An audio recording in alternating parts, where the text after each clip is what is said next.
The last type of limit that we're going to work on today is limits involving trig functions. So here's the function that we're going to work with.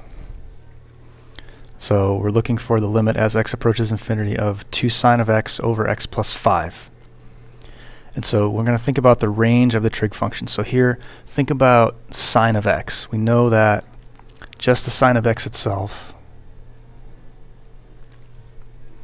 oscillates between 1 and -1.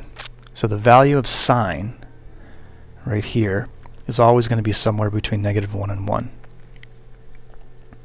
So the numerator, when we multiply that sine by 2, is always going to have a value between -2 and 2.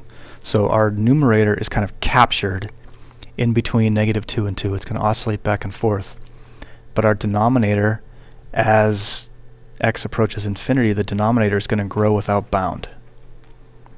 So whereas the numerator is kind of trapped between these two values, the denominator is going to grow without bound. So regardless of where we are on the sine function,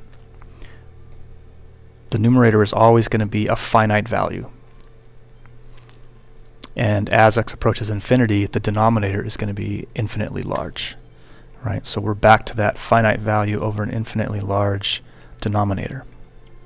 So no matter whether we go to the most negative value we could use in the numerator as -2, or to the most positive value we could have in the denominator as +2, that limit -2 over infinity and 2 over infinity is still going to equal 0, regardless of where we are in that sine graph.